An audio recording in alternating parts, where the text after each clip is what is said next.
So today we have the man of many projects, most notably for the Fall of Troy. He's probably one of the best guitarists in the past 15 years that I've ever seen. Uh, yeah, man, I had to gas you up a little bit right there. But he's got a new album out called Mole. Oh, shit. Mukiltearth. Mukiltearth. I'm sorry, man. I've been trying so hard to remember that. But two new singles, We Are the Future, Chain Wallet, Nike Shoes. Go check them out on all streaming services. Thomas Erak, what's up, man? What's going on, dude? How are you doing? Dude, I'm so stoked to have you on. You're one of the bigger guests that we've had on the channel so far. So thank you so much for coming on. The pleasure is all mine. I've been a fan for a very long time, and if 16-year-old me would have known that you were coming on the show, I would have had to ask. So recently, I just picked up a new PS2, and I got Guitar Hero 3, and I have to ask you, man, are you able to beat your own song, or FCP remix, on expert mode? I've never actually tried. I've never actually played it. Really? Yeah, it's just not something. I don't know. I had so many like friends around me that were gamers and were like very proficient at video games and stuff like that. That I was always kind of just took the attitude of like, I'll do the real thing, you know. Like, it never struck me as being something that I felt the need to do. And not only that, like Guitar Hero, the way the controller is compared to actually playing a guitar is completely like different and messed up. So no, I can't. The answer, the short run, the long story is no. Yeah, a lot of people say that like the Guitar Hero, like there's certain songs, specifically like your song, is harder to play on Guitar Hero than it is in real life, which is crazy because the song that in real life is pretty difficult to play. I like to think of us as like a boss in like one of the like Sonic the Hedgehog games or something like that, you know, like or like Mega Man or something. How did you guys get that hookup? Fuck, at the time, we were working with a management company called Velvet Hammer that worked with like Rise Against and Deftones and stuff like that, and they had quite a few bands on the roster, and then we were on Equal Vision as well, and Equal Vision had some bands, and so I think we just got thrown on last minute, like kind of out of nowhere, but you know, it ended up being a pretty cool thing for us. The closest we'll ever get to having like a hit record. Dude, it's fucking sick because around that time, I forget where, I think it was Warped Tour, I picked up one of your guys' samplers for Manipulator, and it had a couple Equal tracks. Vision was handing them out, yeah. Yeah, I still have it somewhere, but I picked one of those up, and then my friend had Guitar Hero, and she was just like, "Oh, I only play the Fall of Troy song on this because all the other songs suck." And I was just like, "What? Who is this?" I was like, "Oh shit, I picked up their sampler," and then I got into you guys after that. So it's That's how crazy. it happened with a lot of people. That's how it happened with a lot of people, I think. And like, you got to be grateful for that kind of shit. You know, it's like I get asked constantly, like, do you ever get sick of playing like the Guitar Hero song? And like, to me, it's not the Guitar Hero song. No, you no. know, like, it's definitely a song that we felt like was a strong lead single for sure. We almost wrote it and redid it for that purpose, but we'd been playing that song for a long time. We'd had that song kicking around for a long time. But when it just all kind of fell into place like pretty well, like with that song, and then I think it exposed us to like some fan bases that Fall of Troy probably wouldn't have got to if it wasn't for probably being on that video game and kind of all the pieces of the puzzle falling together correctly, you know? For sure. And is that being like a lead single like around that time? Like it's absolutely insane. Like for the sound it doesn't sound like that pop rock single. Like the second half of that song is completely like all over the place. I mean, it's definitely, when I listen to it, it's definitely like Fall of Troy does pop rock, you know, like to me when I listen to it. It's like it's like kind of like it's like pop punk thrown through our fucked up, you know, filter of playing music and writing music, and then kind of that's what came out of the other end. Do you know it's funny that you say that? When I listen to We Are the Future, that's how I viewed you guys writing that song. To me, it's just like, oh, that sounds like the Fall of Troy trying to write an Arctic Monkeys song, but it went through the fucked up filter of the Fall of Troy, and it's just like, this is the outcome of it. Yeah, I mean, well, that song came about in a really, I mean, well, so if we're gonna get into Mukiltearth and kind of the design and like how it kind of lays, it's kind of strange because it's the whole idea behind Mukiltearth is we're from a town called Mukilteo, Washington, and we grew up and met there, and before we were the Fall of Troy, we had a moniker called the 30 Years War, and we had this little demo CD that we would we recorded at like one of my dad's buddies' like basements, and we'd sell at our shows for like $5. Okay. On like burned CDs and shit. And half of Mukiltearth is those songs like finally realized and like recorded and like come into being, and not just like as our demo from when we were 18 or 19. And then the other half of it is songs. So Chain Wallet Nike Shoes is from the old songs, and We Are the Future is from the actual, like, that's the most recent to date material we've done. Sure. But we did a really strange process on that record that I've been experimenting with, which is like, when I do my solo music, I start with just a click track and drums, like nothing written, and just build from there. So we did that process, but with a band. So Andrew basically just recorded all of the drums to that whole record, like the click tracks, without any music written to it. And then for the newer cuts, like We Are the Future, and then the other ones, we just like built on top of basically the foundation Andrew had built with the drums, and then wrote songs off of that. So it's kind of like how Blink-182 did like their self-titled record with Travis Barker. Yeah, it's like starting off with a drum idea and then writing the parts after that. That's insane. And you're also a drummer, so it's probably for you writing, you hear the riffs on top of those drum beats, I'm sure. Absolutely. And my dad is I grew up with my dad being a bass player. So cool. I play bass pretty proficiently as well. You know, the heart of rock and roll is in my blood, I guess. So to go back, growing up in I'm sorry, I'll never be able to Mukilteo. We'll just call it Seattle because I kind of grew up like around different places, but I mean, I went to like middle school and high school in Mukilteo. That's where I met the guys, and then you know, shortly out of high school, we were pretty much like living down kind of more in the city and stuff like that. So and before that, prior to that, I was growing up all around kind of the suburbs and the city area of Seattle. Cool. And so music was in the family. Like, when did you first pick up a guitar?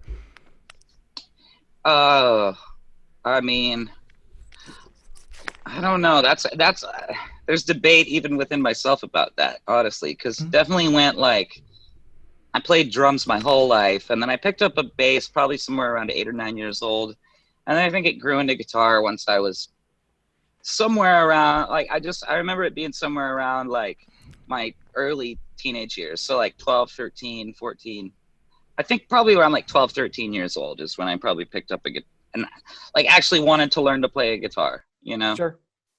Because before that, I was just kind of doing rhythm section stuff, but I could hear all the guitar in my head, and I just kind of ended up doing everything for lack of anybody else doing it. Same thing with singing. It's like, I guess I'll sing for the band because no one else would do it. I guess I'll play guitar because nobody else would do it. Like, for sure. Because I feel like I ended up just kind of teaching everybody like, okay, you're playing drums, so I'd like teach my friend how to play drums and teach my friend to play bass, and then I'd be like, Oh, well, I really? guess I'll play guitar. Like, yeah, like it goes back that far, you know, like we met like young, so like Tim hadn't even, when we started Fall of Troy, hadn't even really like played bass very much, like barely at all, and Andrew played drums, but like we'd never been in bands or anything. We were super young. We were like 16, you know, 15, 16. And that's amazing considering like all this music that was coming out around that time, like around your camp that you guys were putting out all these projects. Cause like some of the research I did, you were in a couple bands, Daydreamer, Agent Orange, The Tribune. Things moved really fast. Like 30 Years War, which is basically the Fall of Troy's first incarnation. I started when I think I was 18, but before that, you know, I was fiddling around with bands with kids in the neighborhood, like since I was 13, 14. Like I had older friends, you know, my sister was older than me and she had friends that were musicians in the neighborhood. Like it was really crazy, man. Like my whole cul-de-sac and like people just living around where I grew up. In Everyone's playing music. Everybody, dude. And Nice. everybody was into like kind of like indie rock or like, you know, Nirvana or like Sunny Day Real Estate, and everybody was a little older than me, so I was always kind of the butt of a lot of jokes until I finally kind of got a little bit older and those guys shredding. aged out. Yeah, well, I mean, I think I don't know. It became my defense mechanism, I think. It's like at first I was really good at playing drums, you know, and so they'd have me, and then, you know, I just kind of watch and learn from my buddies that were older. Like, you know, even if I was the hacky sack of the friend group, it was fine with me. It's like, you know, behind closed doors, they were all cool with me. It's like they get around each other and just kind of like bully me around a little bit. But I think it was meant, it was just, I was just this like, I was a lot younger than them. You know, I was like 13, 14. They were like 16, 17, 18, you know? So it was like, I had it coming. But at the same time, like I learned a lot from those guys, and like they were all, they were all very supportive, you know? Yeah. And the fact that you grew up in Seattle, I'm actually very curious what the music scene was like, because I'm a longtime big Nirvana fan, and I've like looked into like. They're my favorite band of all time. Like I said, I learned by watching a lot. So like watching people like Kurt Cobain or Dave Grohl, and you know, and then getting a little older and making friends with, you know, guys like Incubus and the Deftones and stuff like that, and getting close with people like that. It's like when you see the inner workings of a band like the Deftones, who are just like real rock stars to me, but also over the years have become just my friends, you know, like it's really a trip, and it's crazy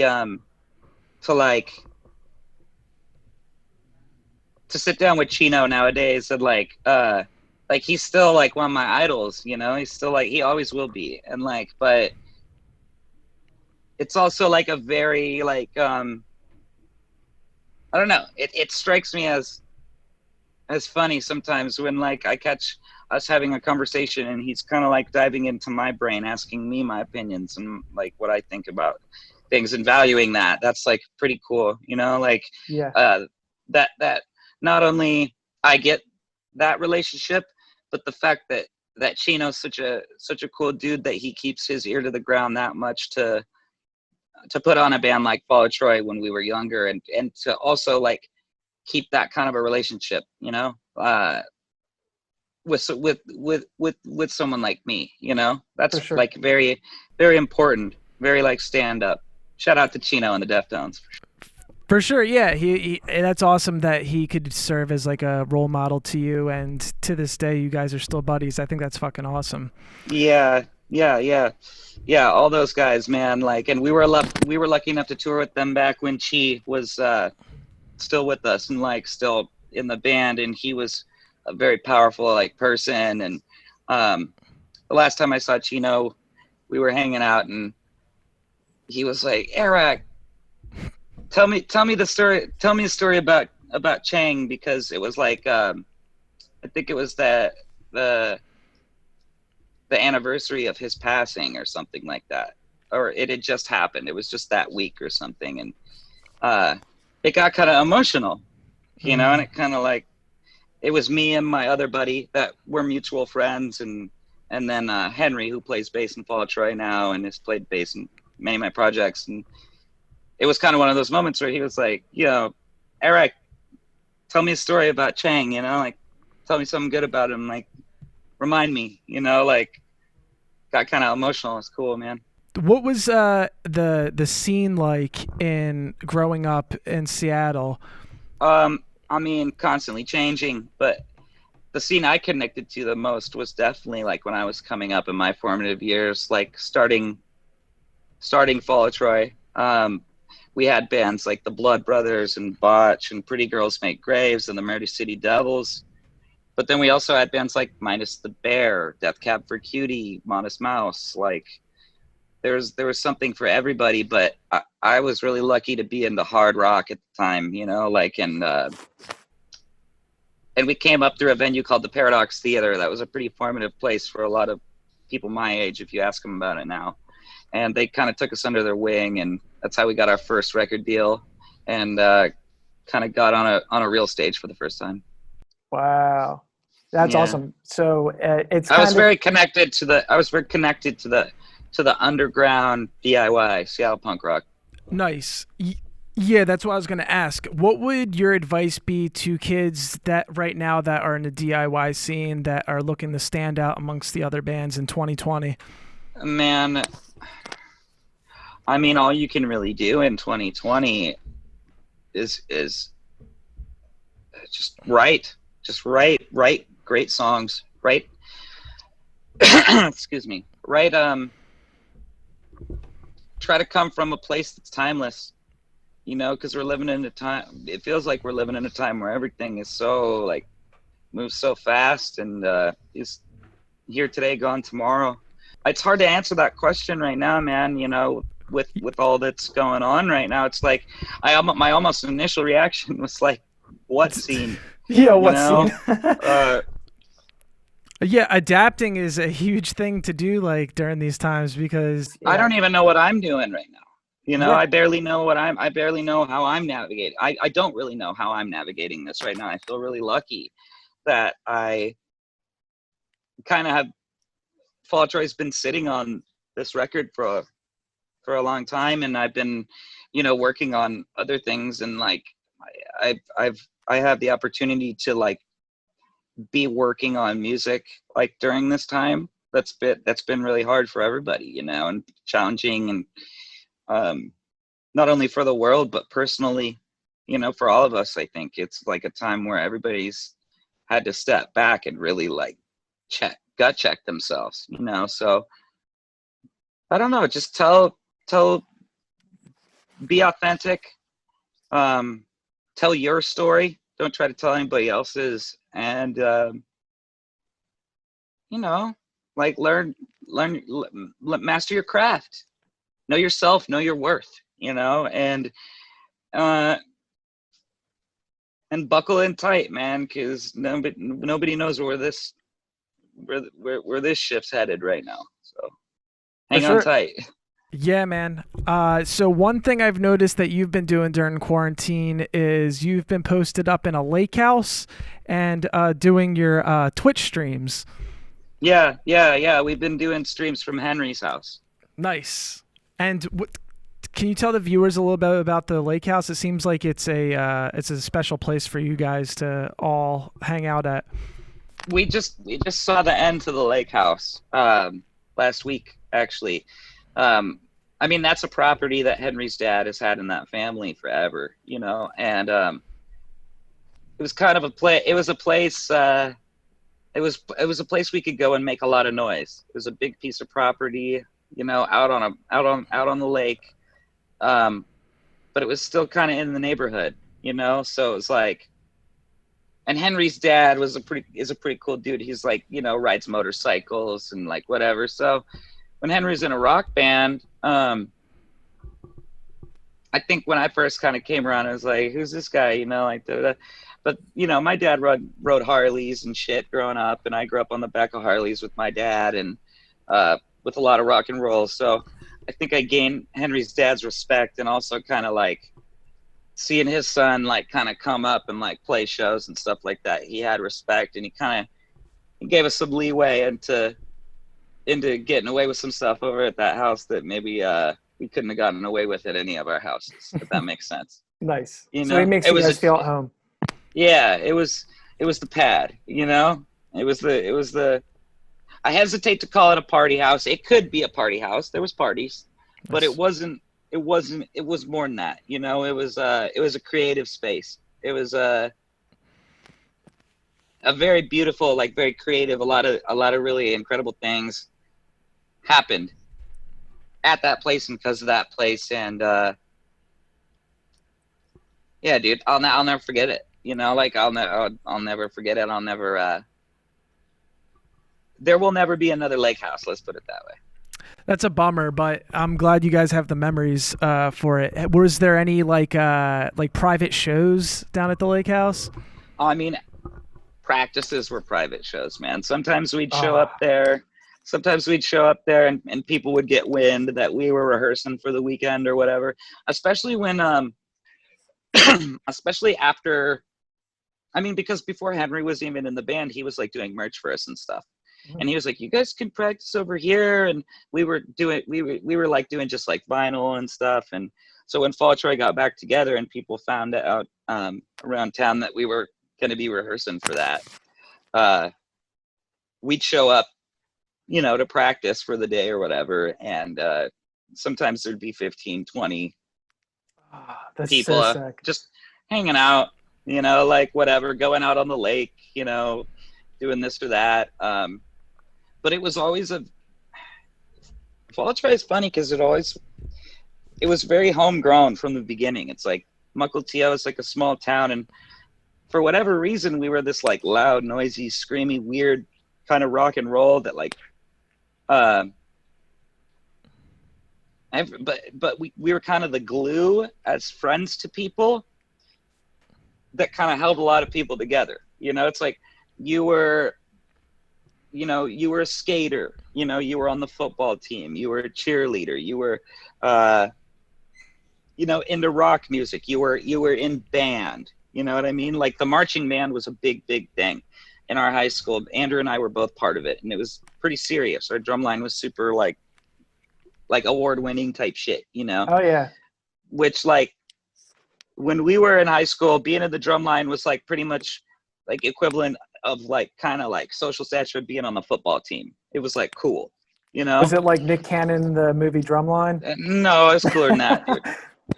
It wasn't as goofy as that. It wasn't as silly as that. But it was cool. It's like, because then we started a rock band, and we kind of ran our band on the like the Discipline.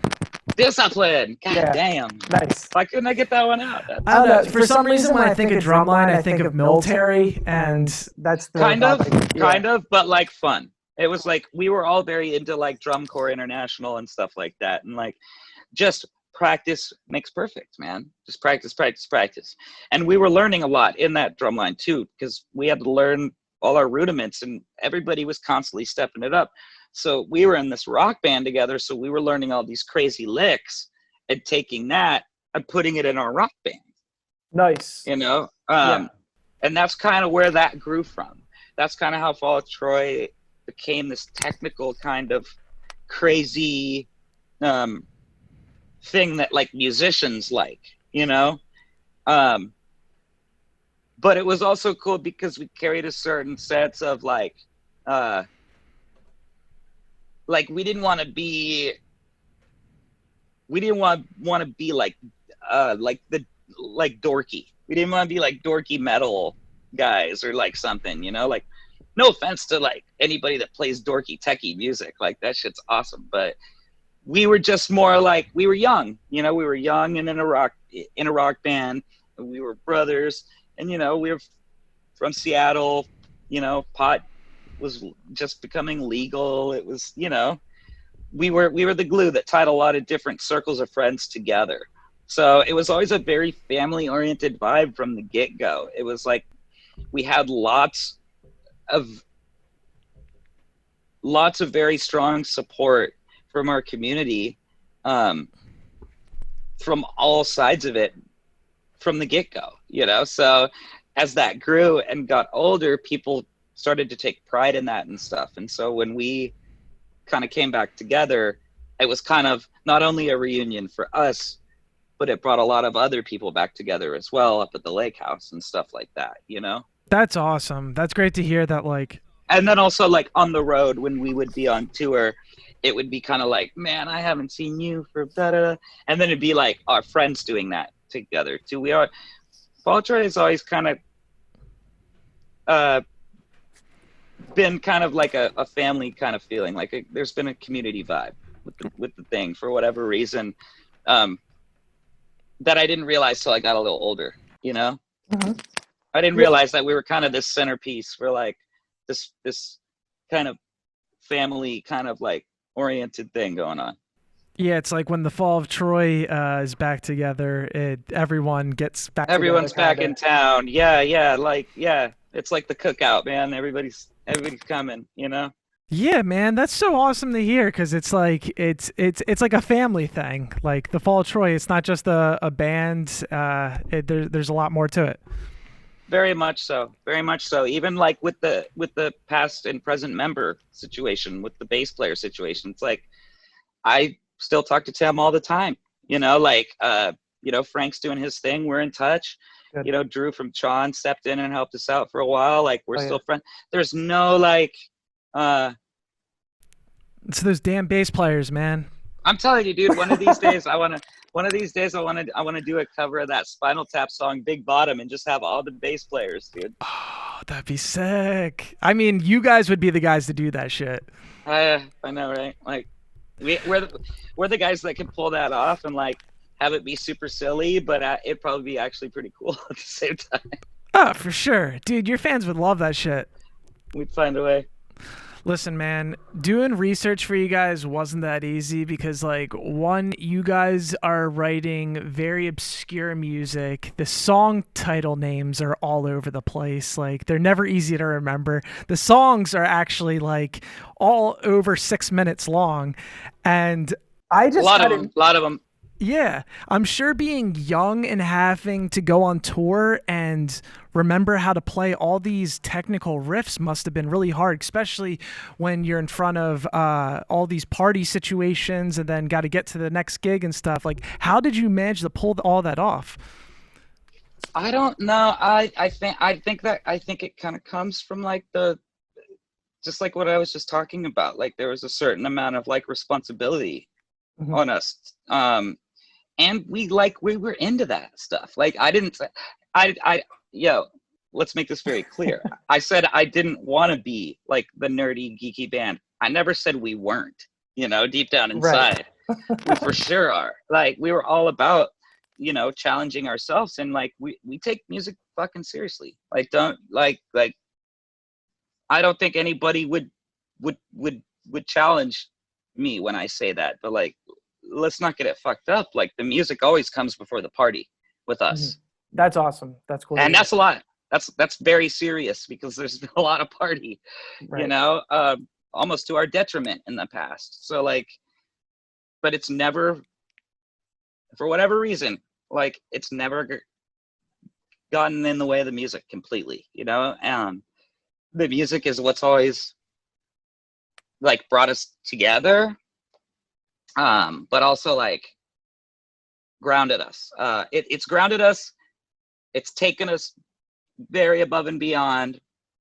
But it's like I always say, like in kind of unsure times for us, it's like the music will know the way. The music will have the answer. You know, like the music will know what to do, and it's true. Like, and so that's just kind of how. That's kind of how the band is, like mentality wise, kind of like put together at this point, you know. Sure. It's like we have to trust ourselves to be able to do anything with this crazy band, you know, because we're not out here writing, you know, radio songs or I mean, not that there is radio anymore, man, but you know, we're not out here. The idea of writing the pop single. Or yeah. We've never really done that, and I think it's worked out pretty well so far, and I think we've opened a lot of people's minds to a kind of rock and roll discipline that a lot of people wouldn't have been exposed to, like had they just kind of listened to punk rock for fun. You know, it's like we do this for fun, but we also do this for a reason that's like definitely like a lot further beyond than just like doing it for fun and just to party. It's like this is what we do, man. This is what we do. This is like that to us, like this is high art, dude. Like, you know, and yeah, it's like it's my whole life. It is my whole life, and like it's gotta be for real. If it's not for real, it's for nothing, you know. To me, we're a punk rock band. We're a hard rock, progressive punk rock band. That's what we are. You know, like everything else, it's like you guys do your little thing with what you want to do with us. It's like I'm out here, you know, trying to just bare my soul, you know, like speak the language that I know best. You know, like, and do it to the best of my ability with the guys that can do it to the best of their ability with me. You know, for sure. It's pretty special, dude. It's a pretty special band. I would agree. Have you ever been in a situation with the band where you felt like you were holding the band at a higher like level than the other members? So you'd be playing the song and you'd be like, yo, dude, get your shit together. Like, well, yeah, I mean, that's like more or less like, I mean, I don't want to be disrespectful to anybody, but you know, I'm going to tell the truth. Like, you know, that I think more of that detriment didn't come because of anybody not caring, though. Let's make that clear. I think it came from other things. I think, like, you know, Tim always struggled being on the road, whether it was being away from his family or substance or whatever, you know. We've all struggled with substance abuse in our band, like pretty openly at different times. And it's hard when you're under a certain spell sometimes to realize that you're not fully producing the magic in another one, you know. What does that make sense? Yeah, definitely. So I just think Andrew and I have always been the ones that have, even at our lowest, like our rock bottom lowest, like we've always put the band in this place where it's like, if we're gonna do the band, like I'll die on stage with this band, like hitting the licks before I'll fuck a show up, you know. Like we've always carried the band like that, pretty militantly. Like, don't wreck this for everybody else, don't wreck this for us, and don't wreck this for yourself, you know. Like wear it with pride, you know. Like team, it's a team. It's a team sport, man.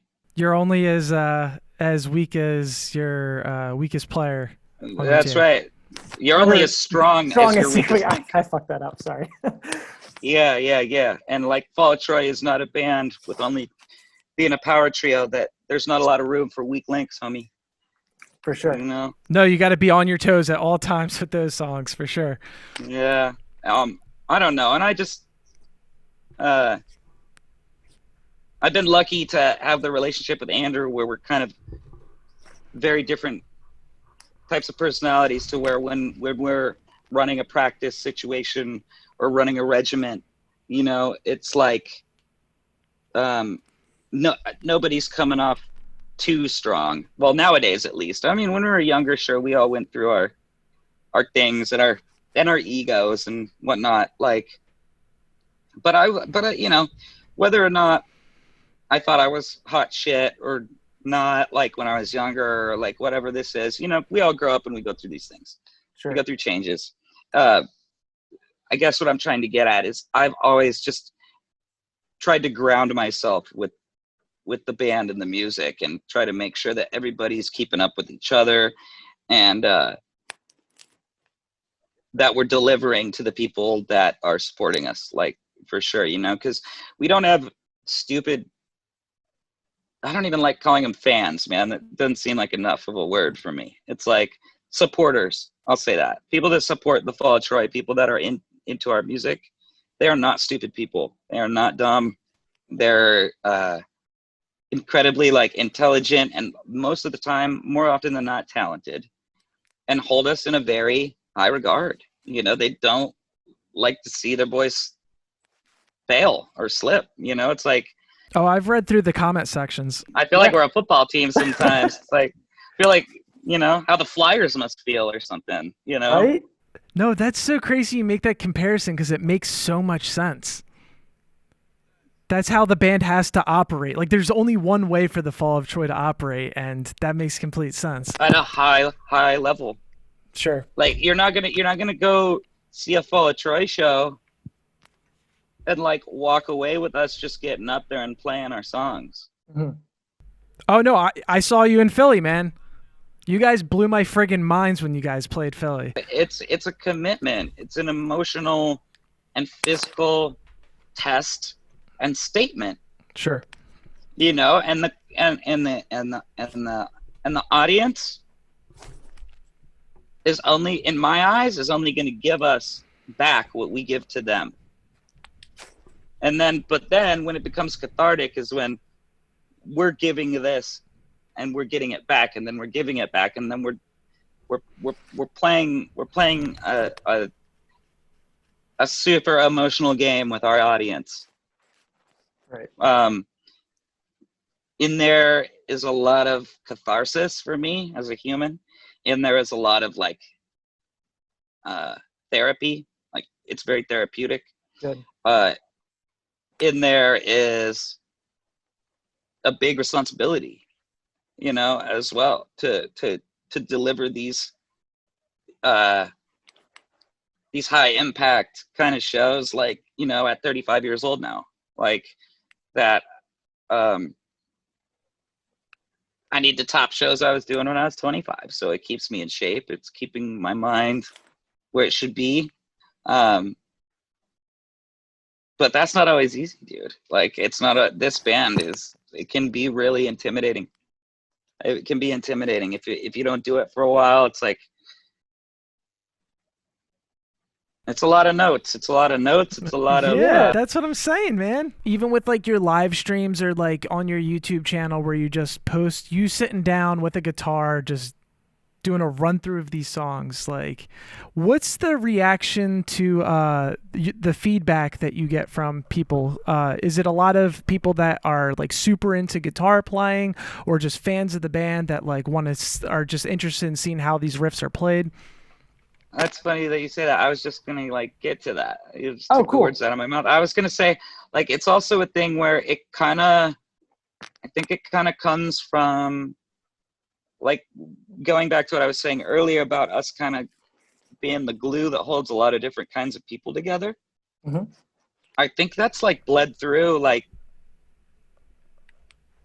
in our fan base around the world as well. It's like you have all kinds of fans, all ages. Like, for Fall of Troy, you have people that are like, you know, super guitar people. You know, you got big drummer guys. You know what I mean? You got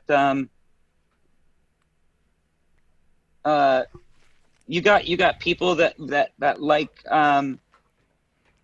like poetry and, like, you know, really like deep lyric kind of stuff, you know. You have older people, you have people older than me, you have people a lot younger than me. It's pretty cool, dude. It's like I don't feel like we hold any limits to anybody. I feel like anybody that's in to rock and roll for the right reasons is gonna come to a Fall of Troy show or hear a Fall of Troy record. as long as their mind is open and they're going to take something from it, you know? Hell yeah. And I got to say that like all the projects that you're a part of, there's that signature Thomas Erak sound in every single project you put out. Do you find that you are the driving creative force of most of these projects that you're a part of? Yeah. Yeah. I think it's just by nature, you know? Like I said, I think it came from my dad doing it, you know, like music's kind of just in me, and to lead that charge is kind of in me, and then doing it from such a young age. Like Andrew definitely like grew into a hell of a like support leader, you know, but it was definitely like in the beginning, it was definitely me kind of placing all the pieces of the puzzle and kind of just like figuring things out, but Andrew always helping me follow through with everything, you know. And now Andrew handles like all of the merch and all the business and stuff, and it's like Nice. I'm kind of more on the creative side and stuff like that, but he's always there for with his input and stuff like that. And I crave collaboration, man. It's a thing where like I think for so long it was like me kind of leading the charge, that now it's like now I'm in a place where I'm surrounded by a lot of talented people and like crave their input, you know, now on what's going on. But I also think that as far as like the sound goes, it's like, I guess I'll just take that as a compliment, like to have that signature sound or whatever, because that's something I always noticed growing up. It's like, that's why I loved Hendrix and why I love Nirvana and Primus and even like Green Day and like stuff like that, is like these are all bands that they do lots of things, they experiment in lots of areas, but they always have that X factor, that thing, as like that thing, like Lauryn Hill would say, you know. It's just like, and I remember being young and asking my dad about that, you know. It's like, how come when I hear Jimi Hendrix play guitar, it's like I hear 3 notes and I just know it's him, you know? Yeah, and for sure.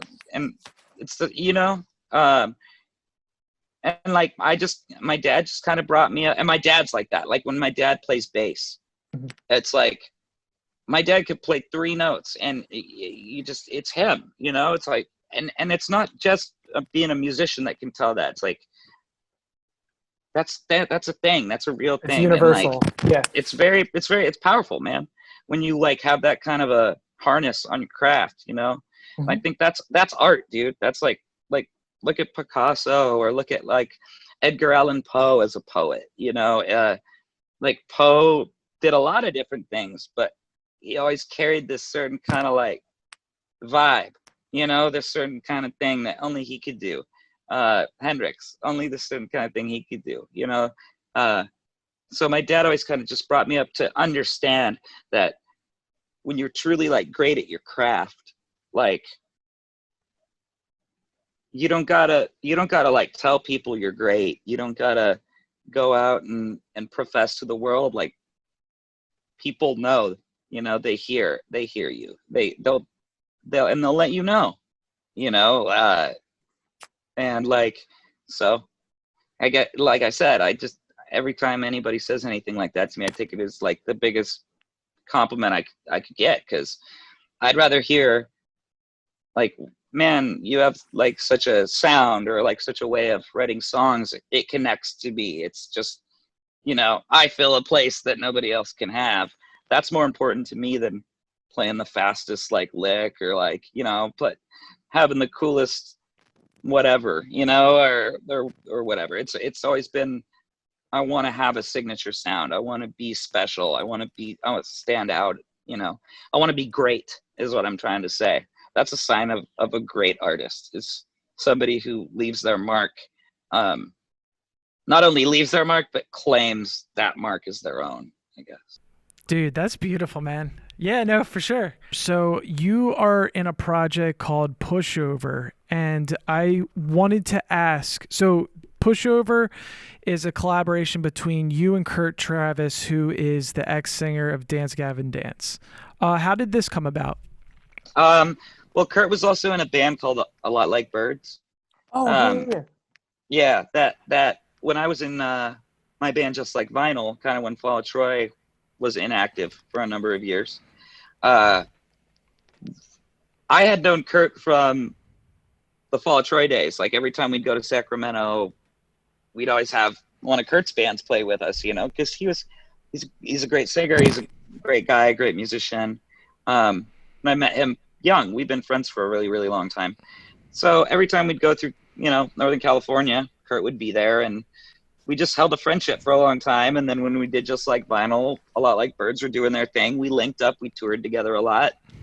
And our friendship grew, you know, and we always talked about doing something together. And then finally the day just kind of came where I was gonna attempt to do like a solo record, but for whatever reason, I wasn't there fully yet, you know? And it's just kind of, I wanted that collaboration, is like I was saying, you know, I wanted to collaborate with somebody, like somebody with opinions, somebody talented that I respected. And so I had these songs, and I just hit up Kurt, and I heard his voice on it, and we kind of just make that music like when we can, you know. It's also a thing where Kurt and I have known each other for a long time, and we've been through a lot, and we're definitely both very particular in making music, you know. We're both leaders, so for us to get together, it's very like fiery, you know. There's a lot of it's kind of like tug of war, you know, but like in a good way. I'm not saying in a bad way, like but it's definitely something that we do for ourselves more than anything else, you know. Sure. Like we went out and toured it. You did the Scary Kids Scaring Kids reunion tour? Yeah, which was awesome because I'd known those guys for a long time. Mm-hmm. And I was friends with their singer, Tyson, who it was like, that tour was like kind of like a celebration of his life because he passed away years ago to substance abuse. And so that's something I connect to. And my buddy Cove, who was in Seosin. Yeah. Yep. He's singing for them now. And so everything kind of just fell together. And we ended up on that tour last minute and threw a live band together for it. Because on the Pushover stuff, I play all the instruments, write all the music, and then Kurt comes in and we do the vocal.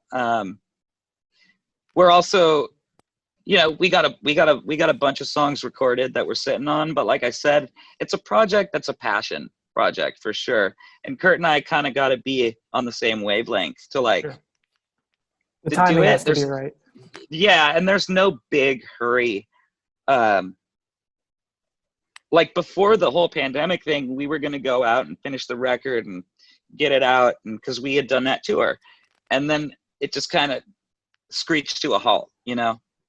And since then, it's kind of like Fall of Troy picked up on Mukiltearth, and I've been in the studio, you know, the last couple months working on my first like solo full length, and which is gonna be awesome. But so yeah, that's just like it kind of hit the skids, and so it's something that is it's just on the sidelines right now. It's just taking a breather. Like it's there's music. There will be more of it, you know. And do you write the lyrics for it? Like you said, you write the songs. Kurt vastly does. Like I definitely like want him to take liberty, but we definitely like do stuff together. Like we'll throw ideas together, but it's when it comes to Kurt doing vocals, I'm definitely there in more of like kind of a producer role, you know, not so much like telling him what to sing or what to do. It's like kind of just pushing him, getting the good stuff. You know what I mean? Mm-hmm. Being the extra set of ears or whatever. So there's that. Just Like Vinyl is a band that I did for a number of years. that was actually like pretty highly successful for what we set out to do. It's like we just wanted to be a local band and just play local Seattle gigs, and we ended up on the road very quickly, and ended up putting out a full length by ourselves that kind of grew out of a demo.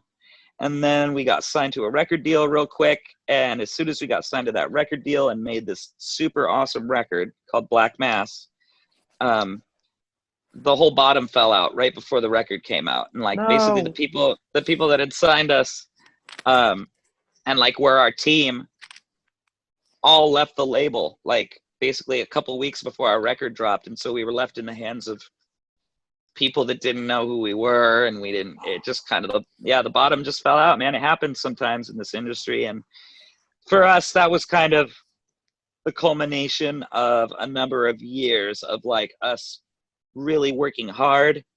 Also just kind of inner band turmoil.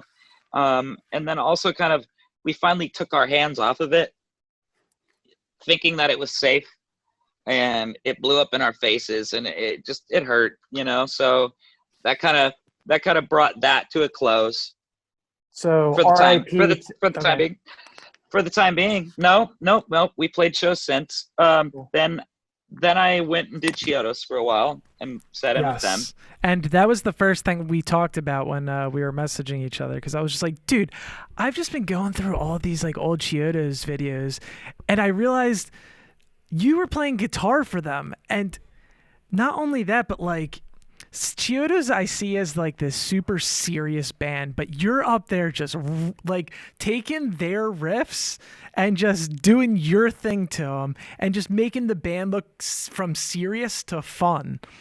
Well, that's what they wanted, you know. They wanted me to do my thing, but I don't know if they knew what they were asking for.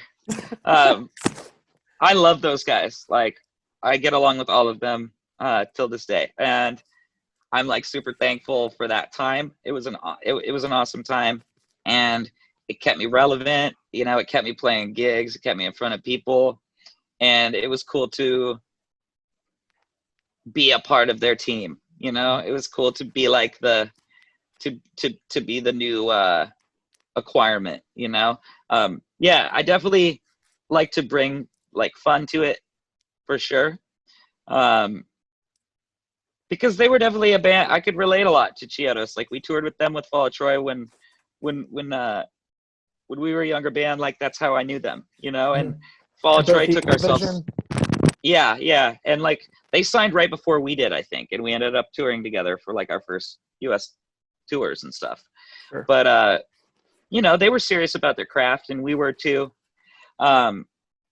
And so I thought it'd work, you know. I thought it was a pretty good like fit to do that. And I think the record that I made with them, like going back and listening to it now in hindsight, some pretty good stuff on it, you know. It's just like, you know, some of these bands and some of this like high energy, really emotional music that we all make, you know, myself and my friends and the people that I've been lucky to be around as musicians have mutual respect with and work with. Sometimes this music, it takes a lot out of you to make it. It's not just like you write these powerful songs and you make this art and you go out on the road and it's just all like, you know, sunshine and popsicles and Warped Tour. fairy dust and Warped Tour. Yeah, no, that was never really my scene, to be honest. Like, No. I had a great time doing it with Chiodos, but it was just, that was a different world kind of than I was super used to, but I was connected to just because, you know, we played with so many of those bands and I had respect for that scene for sure. Okay. But, yeah, it's like there was a little more. I've always been in bands or made music that kind of, it was a little darker than that. It's always been a little darker than that for me. Chiodos were a band like they were a little darker, you know, and some of this, what I'm trying to the thought I'm trying to put across to you is like, some of this music, it burns bright and it burns fast, you know, and it burns out fast. And that's just the way it's meant to be. It's not, sometimes it's just one record or two records, you know, and like, that's as much as that group of people can muster up to put together to like with each other, you know, just because it's intense. I don't know how to explain that further, other than it's just not easy. I mean, it's also just not easy doing music full time, you know, like for anyone, especially now or ever in my life. But when you're doing music like this, you got to be doing it full time, because it takes a lot of practice. It takes a lot of will. It takes a lot of sacrifice. A lot of sacrifice. It takes a lot of getting in front of lots of people every day and proving yourself, you know. And sometimes that's it takes a lot out of you, I guess. So I feel like super lucky Fall of Troy has been there and back again, and is still something that I can say is like an active unit, you know. I just hung out with Jake, who is the counterpart writer in Just Like Vinyl with me. He's the other guitar player. Nice. And it's like Just Like Vinyl is a band that's off and on as well. It's like we'll do some stuff and then we won't, and then we will. But we got a handful of songs that we've been working on over a number of years, and I think we came to the conclusion that maybe it's time to like put those down to a recording, you know, at least, and see where that goes. So I guess that kind of puts Just Like Vinyl in the active bracket. Dude, I can't keep up with you, man. Too much stuff going on. You love making music, dude, and I respect that. Well, it's what I do, man. It's what I do. It's like, what else am I gonna do? Question for you. Yeah. So I was wondering, I could be completely wrong, but each side project you have, do you just hop from like group to group depending on who's available for the next project to be active?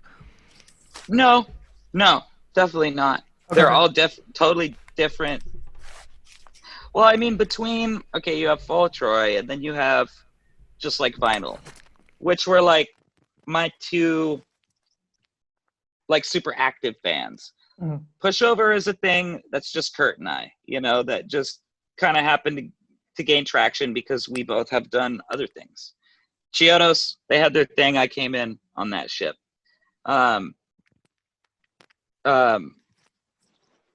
So when you really break it down, it's not that crazy, you know. It's just the timeline's crazy. It just goes from this to that, back to this, over to that, to this, to, you know. But it's definitely like, as far as the Just Like Vinyl Fall of Troy thing goes, like Andrew and I have always been the driving force of Fall of Troy, and then Tim, of course, was in the band twice now. Frank was part of the unit. Like I said, Drew from Chon stepped in. Yeah. Henry ultimately has found his place in being our bass player. Nice. Henry found his way into this band via being the bass player from Just Like Vinyl, which he found his way into that band with me by being a Fall Troy's merch guy. So Henry and I are kind of the tie there. I guess the question I'm asking is that like, I feel like maybe you're the glue and you're doing it full time, and you kind of just assemble the projects around whoever's ready to tour and record music and write music. I mean, I guess, I mean, I'm a lifer, so like that's just, I guess so. Yeah, you could say that. I put myself in that position, and I'm the one that, I guess I have the ability to do that. You know, I have the ability to put together groups of musicians that are serious enough to get together and put their lives on hold to go on the road, you know? And that's very hard to do nowadays. So I guess I feel like honored to like be able to do that, and I take it very seriously. It's nice to be able to have a steady starting lineup, though, you know? Yeah. So, with that said, like Henry's pretty much like all across the board doing all my projects with me right now. Pushover is basically live the same band that my solo stuff is live, because I record all my solo stuff Yourself. myself. Right. And then, well, my buddy Mark, who's in a band called When We Was Kids from Chicago, he played drums on half of this new record that I'm doing. He earned his way like to me, like onto the record, and I love his drumming, and I thought I needed some kind of like collaboration on it. So he's playing drums on half the record, I'm playing drums on half the record, just to kind of break up the groove and the flow. But he played drums Pushover, played drums at Shoreline, and you know, moving forward is like I kind of got my team like set up at this point, like as far as once the world starts turning again, as far as performance and goes, you know, I kind of have like I have my band selected. I got my roster full right now. Cool. Another project I saw you a part of is you did some collaborations with Chon, where you did some audio tree sessions. Just curious. That was just one show. Really? That was just South by Southwest. Like that's how I met those guys like years ago. Yeah. I was gonna do that show, just solo, like acoustically, and then they kind of jumped in somehow via our mutual connected audio tree, and we're like, yo, we'll like be his backing band, have him get us a set list. And I was familiar with the band, and I was like, well, I guess why not? You know, like if anybody's gonna be my backing band, Sean's probably the guys to do it. And they were big fans. So I ended up meeting them like that day, like a couple hours before the show, and we just went through the set list, like, and went out and did it and got the show shut down. But we've had them out on stage with us and like to perform with us and stuff, like whenever possible. That's just like, I don't know. That's just like, I like that, man. I like putting people on and being and sharing music with other talented musicians, you know? I mean, you're acting just like Chino did to you, so yeah, that's fucking awesome. I guess, man. It's just like spread the love, and I enjoy playing music, dude. I like jamming with good musicians and other men, women, and children that see the world the same way I do, I guess, you know? Yeah. So, I mean, you're the type of person that will always say never. I personally would love to see a Thomas Erak Chon record, considering that they are an instrumental band and you are definitely someone who has influenced their playing. Seeing that album come together would be fucking sick. It's definitely something that's been talked about. I don't think it's something anybody's against. I just think it's a matter of like, just setting, you know, timing and place. I know that I love to collaborate with Mario. Like, Mario he actually played guitar, has a feature on one of the Pushover songs that's not out yet. And I'm constantly hitting up Mario to collaborate and stuff like that. So I'm hoping to work with him more in the future. And you know, all the Camarena brothers are phenomenal musicians, and Eric's an awesome guitar player and guy as well. So I don't know. Hopefully, maybe we'll like see that come together like at some point. You know, I'd like to see like it happen in a really creative way, though. I'd like to see it happen in a way that we could also involve like my band members. I'd like to do it in a way where maybe we could, you know, do some kind of split situation or something, and then we could like collaborate on tracks and stuff like that, and kind of back and forth and do something really like pretty pretty bitchin'. That's the way I would see that kind of thing going down. Here's the thing, is like every project that I do has a different process behind it.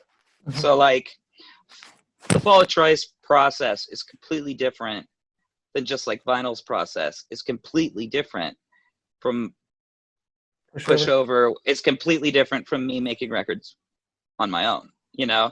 And every time I challenge myself to take a step in a different direction and do a process and see that be successful, that's a little feather in my cap that I can take over to another project and know I can exercise that kind of process in that setting, right? So like with the songs from Mukiltearth where Andrew is playing drums to start that off, that grew out of doing the Pushover project with Kurt, where I did that process by myself to see if I could successfully do it. Oh, you know? shit, that's awesome. And then taking it to the next level, seeing it, Andrew and I could, and Tim could do that together, you know, Yeah. collaboratively.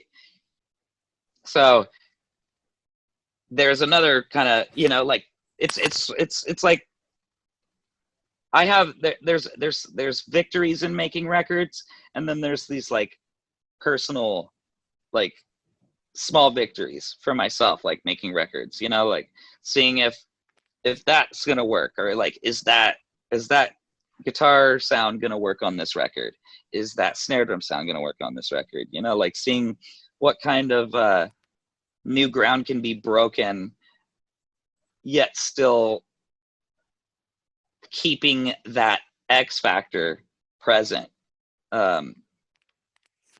in the music, you know, like how far away can I get away, how far can I lead off of first base before I got to steal second, you know, Yeah. before I got to steal third, before I got to steal home or hit a home run. It's like got to be well rounded. You got to be able to do all these things, you know, like you can't just, I mean you can, but for me I can't just settle with like playing guitar really fast and or doing this, or like I want to be able to play drums just as well. I want to be able to write lyrics that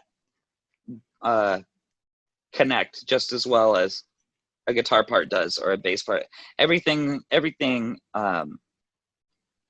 should be paid very close. I want to pay very close. Yeah, everything has its purpose, and I want to make sure that those things are paid attention to, and I want to shine light. I want to shine light on those things that other people don't shine light on all the time. You know, like a really great bass line or really great like drum pattern or something like that. It's not. It doesn't need to be just all guitar all the time kind of thing. You know. Mm-hmm. Yeah, so sure. that's at least that's where I'm at right now, but that can change from a song to song basis as well. Like some songs are just shredders, you know, some songs are just guitar songs, some songs are not so simple, some songs write themselves, some songs are just a pain in the ass. Like it is just kind of, it's the beauty of the journey of like creation, you know. It's like it's the challenge, it's the noble endeavor, as my dad calls it, you know. Us my dad's such a character, man. Us who should be so lucky to take part in that endeavor, it is our responsibility to respect and deliver, you know. That's some Uncle Ben shit from Spider-Man. at a very high level. Well, this is shit my dad like used to pump into me like from a young age, you know. Yeah, no.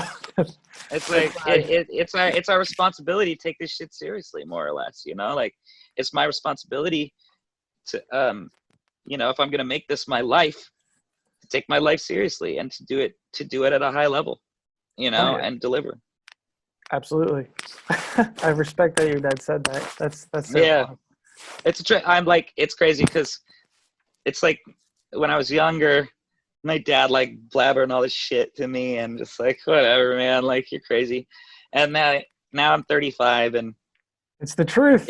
it's insane how much of this stuff has come true and how glad I am that I like had that kind of had a parent that like brought me up and understood like what this was, you know. I could have been a number of people, you know, but I chose I decided to be myself, you know, instead of trying to fit into a lifestyle. And luckily, like my dad just happened to live a very similar life before I did, and kind of led me in some pretty good directions. Does your dad does he get your music? Like Oh does yeah. Okay, so he doesn't listen to it and be like, "This isn't like Jimi Hendrix like back in my No, day." no, he thinks it's just like Jimi Hendrix. Nice. Very Like cool. my dad sees it as, I mean, he sees it as just like Jimi Hendrix, you know, like He gets it. yeah, dude, totally. It's the same. It's the same. I was like cut from that cloth, and it's just times change and sounds change and sonically things change, but the mentality, the idea is like absolutely like all there. My solo music, it's like the next big step in my career, right? Like it's like Fall of Troy. Under the circumstances of what we do, we can't be a full-time touring band, you know. Mm-hmm. But we make music when we can. I need to focus on my music full-time, like all the time. And over the years, I've gathered the skills, and I believe studied enough to the point of where I feel like I think I have something to deliver as a solo artist, you know, in charge of all of the music, you know, as well as production, as well as artwork, all of that kind of stuff, you know, like putting the whole thing together myself.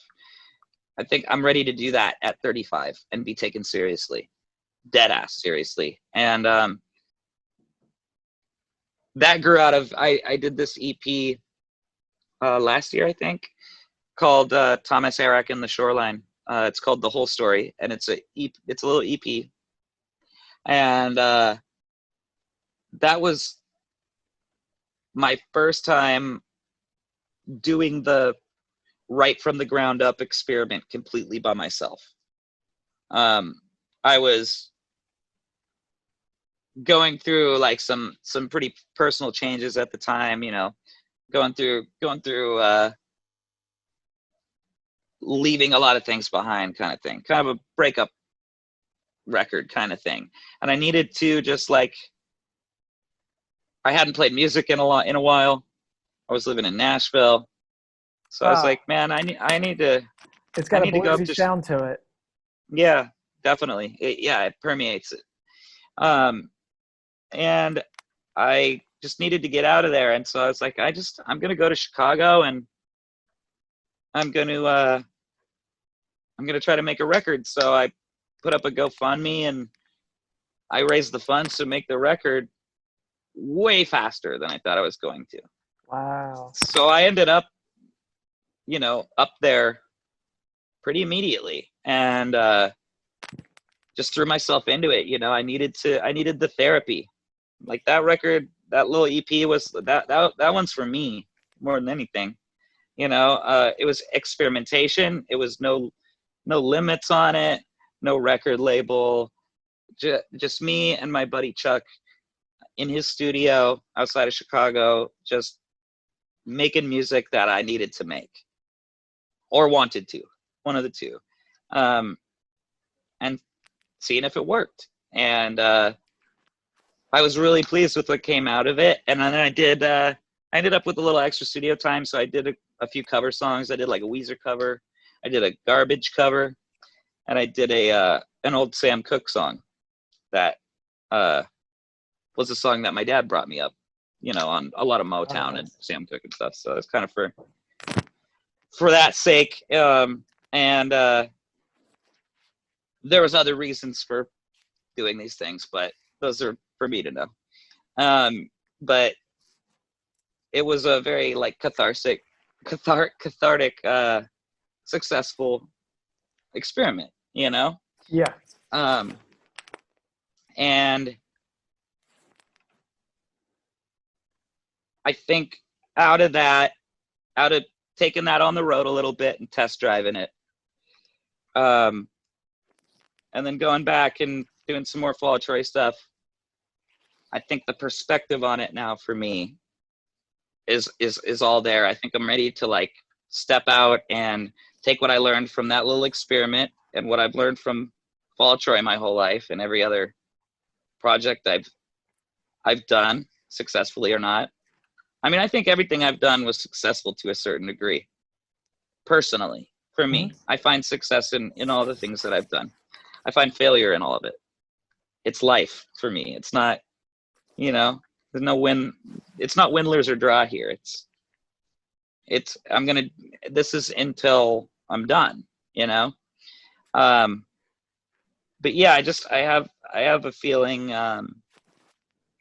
that now I can combine all of these things, I guess. And also like kind of like I'm going to have some collaboration on it, you know, with Mark playing drums on half of it. And then I'm going to have some features of some pretty awesome, pretty as if it all goes through like it's supposed to. And just to clarify, this is EP2 or is this an LP? This will be LP. This will be a full LP. Cool. And is it going under the name The Shoreline? No, it'll be under a different name, and I kind of have a little. I have a little like.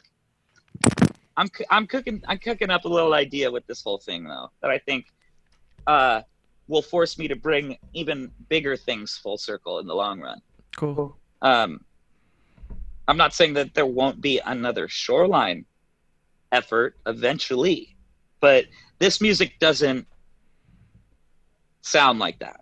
Yes. Like the Shoreline thing, like I said, it was an experiment. It was free of all ties. I could do whatever I wanted. It was kind of prettier. It was more sad. It had a little more lamenting. There was one like kind of shreddy song on it. But this stuff is I've been working on this for a while and like refining it, going back. No, like, I mean, I did half the guitars for the record, scrapped them all and started over. It just wasn't going where I wanted it to go. I changed engineers as well, like changed where I was doing it. Just because I kind of had this, I realized what was going on, you know, and like what needed to be done to take this where I thought it needed to go. And now it's super headed in that direction, but it's definitely darker. It's definitely harder edged. It's definitely way more in the vein of like the Fall of Troy, even melodically, like notation wise, it's kind of more in those areas. Definitely still experimental.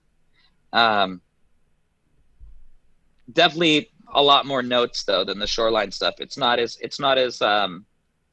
bluesy. It's not as like the Shoreline stuff was more it was very open, you know. It was a little more tame in my opinion. Definitely, but it was more about the songs themselves, you know, like seeing where I could take myself with, like, I wanted to see if I could do, I mean, that was like Thomas does emo, you know, through the filter. First chorus, verse, a little bit more of that. Definitely. And this stuff, this LP is a culmination of everything I've done up until it, you know, and also where I feel like it is headed in the future. So that's why I'm like, so like kind of to you before we spoke for this interview, I was like, this is like really something that I'm very serious about. It's something that I'm really going to be pushing, you know? It's something I definitely want to speak about, you know, because it's what's going to carry me into the rest of my career. Nice. Cool. So basically, Mukiltearth is being released now, but this is what you're currently working on. Yes, right. Because Mukiltearth was recorded quite a while ago, like all in all, over a period of time. But we wrapped that record recording quite a while ago. Went back, finally mixed it and mastered it, and then put it out. But we did. I mean, we haven't played a note on that record in a while. But I've been working on this one, but also working on getting the Fall of Troy record out at the same time. So it's been interesting because I also am definitely identifying with the Fall of Troy's identity, right? Like I'm definitely very clear on the fact that the Fall of Troy is my band. It's my baby. Like, you know, it's like, it's right here in front of me while I'm working on this record that's not a Fall of Troy record. But I think it kind of clicked for me. It's okay for me to do that thing that I do with Fall of Troy, like on my own records. As a matter of fact, I think I'm the only one that's allowed to do that on my own records. You know, like, cause you know, I've definitely heard our influence on the genre, like over the years, like, and sometimes it was hard to like kind of accept, you know, like, or believe or whatever. But now I'm kind of looking at it in a different light. It's like, if anybody's gonna, you know, I'm qualified to take the liberties to do that kind of stuff, to make that music, to play those kind of notes, to do those kind of songs. I've been doing it the whole time. It's just the identity of kind of going, okay, the Fall of Troy is here for me to do the Fall of Troy, right? But I also don't want to push that away to where when I'm doing my own music, I feel like I have to shun the Fall of Troy or something. You know, it's like I don't. I created all of that. I fell into that myself. I wrote those songs myself. It's my style, like you said. It's okay to embrace that. It's okay to like look at my own music and be proud of it. It's okay to like look at the Fall of Troy and go, oh, I like that, and that. Like, I want to take those things and like expand upon those in my own work, you know, like aside from the Fall of Troy. Not that, I mean, the Fall of Troy will continue as well, but it's okay for me to like use that music and that work, that body of work, to my advantage, and not as I don't have to like put it in the top drawer and put it, you know, I don't have to put it back in its box and put it back in the cupboard until the next time I make a Fall of Troy record. Right. That's been something that's been hard for me to identify. It's kind of hard to explain. And you said over when we were messaging each other, you said this is going to be a lot harder than a lot of this stuff. Heavier, darker, deeper, noisier than the Shoreline stuff was. So, however, though, there was some successes on that Shoreline EP that I definitely want to recreate and bring to new light on this, right? Like anything good, I want to take and hatch an egg with this, basically. So if you liked the Shoreline EP, you'll like this. If you like the Fall of Troy, you'll like this. If you didn't like the Shoreline EP, you should still give this a spin, because it's not that, though. You know, you see what I'm saying? It's a whole different playbook. I don't know. I just have a feeling about it. I'm just trusting the music. I just think that the people that are like diehard, like Fall of Troy fans, that like that thing, like this is going to reaffirm probably for them that my solo music is going to be something that will be of interest to them moving forward, right? Yeah. If in any way the Shoreline stuff was off-putting to them or thought that's what I was going to do, you know. I just don't want to be in a box in general, but I'm not done doing heavy music by any way, shape, or form. I'm not done doing mathy music by any way, shape, or form, or crazy guitar stuff. I just want to do all of it in a really powerful way. I can't wait to hear it, and I'm sure your fans are stoked because just reading through your comment section, people are just like your followers. They're really rooting for you. They love all the projects you put out, and I feel lucky. I feel really lucky, man. Shout out to all the people that support my music since day one. Like you were saying, like the Shoreline wouldn't have happened if it wasn't for your supporters.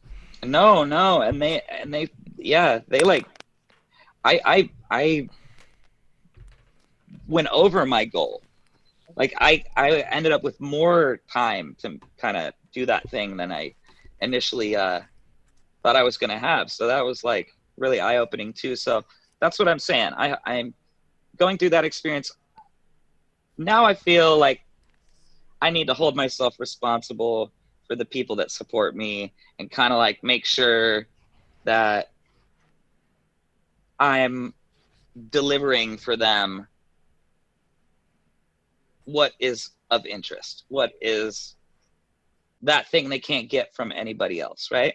Like, yeah, I think that's the right thing to do right now. So like, that's what I'm doing, is just trying to do that thing that I think only maybe I can deliver to them, you know?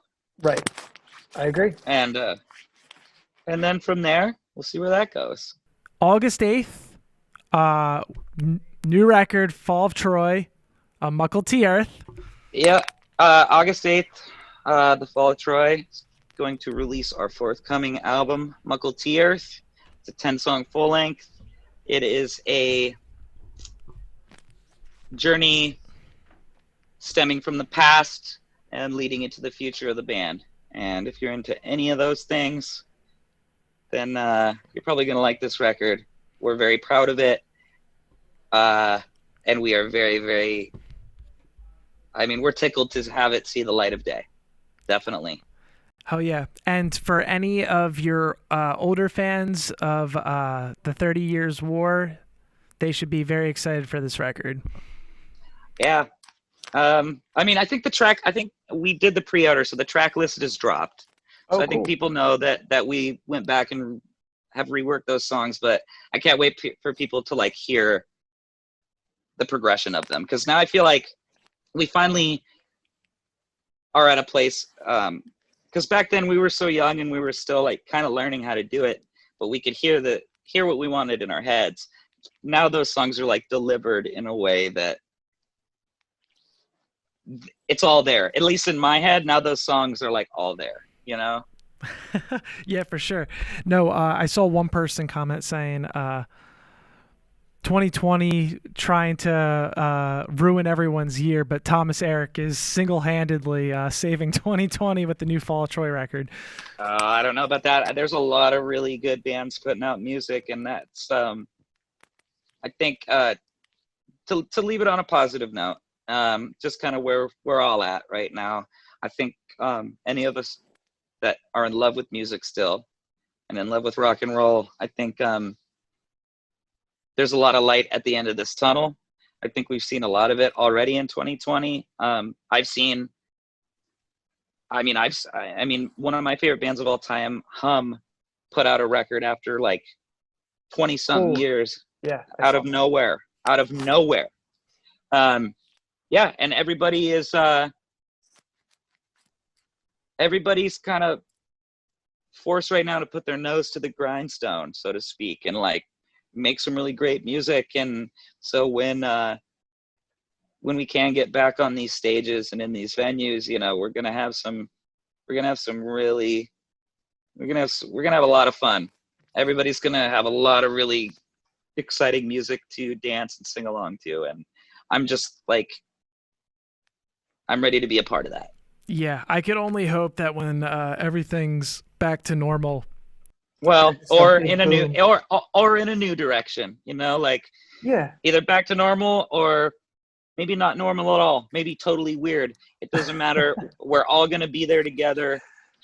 And I'm just glad to see that rock music is pushing through, and I'm glad to see that there's people like you that are supporting it and pursuing it and still care about it, and to all the people that are like taking time out of the day to listen, hang in there. We're all gonna get through this, and we're all gonna like be better for it in the end, and we're gonna have some really real big circle pits to be a part of when this is all said and done.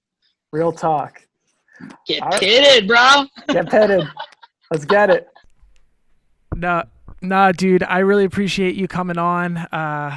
I'm glad you had your chance to tell a story of all your side projects, because I couldn't find a lot of information about it on YouTube. So hopefully whoever's watching this video, you shed some light on some questions that people were wondering.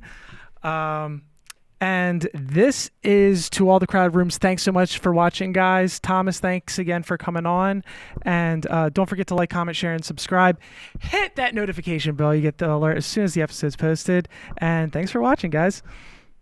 Peace. Yo, what up, guys? If you're watching this now, you just got through my interview with Thomas Erak of the Fall of Troy. So right now, I got Guitar Hero 3. And if you guys know, Thomas Erak's band, The Fall of Troy, was on Guitar Hero 3 for their song FPC Remix. Used to be my favorite song to play back in the day on this game. It was part of the reason why I bought this game. So I haven't played it in probably like 10 years. So here we go. If you guys are wondering, I am playing this on hard because expert, I have no idea how I ever played that as a kid.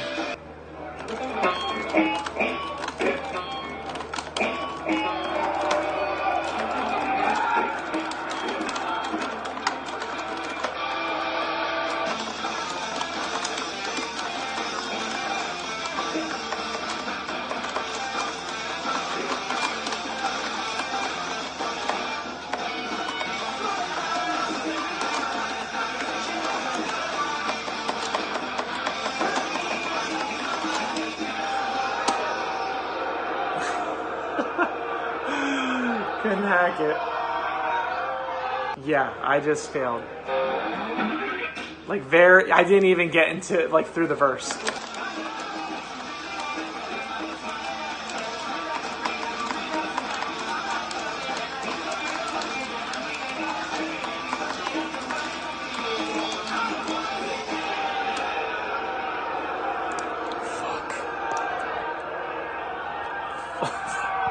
Fuck you, Thomas. I wonder if this song is harder on Guitar Hero or if it's harder on actual guitar. YouTube comments do say the only song on Guitar Hero that is actually easier on real guitar than on Guitar Hero. So, by the YouTube comments, allegedly, that's what I heard. Well, fuck you, Thomas. It's gonna be like 1, 2, 3. Fuck! That's the whole video. Where does it start?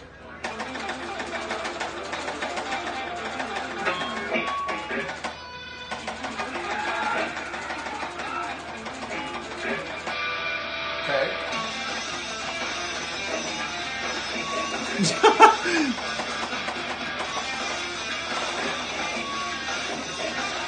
Dude, that one part at the end.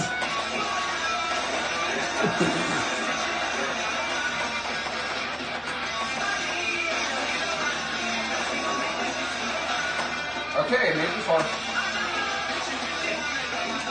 Oh my god. Fuck.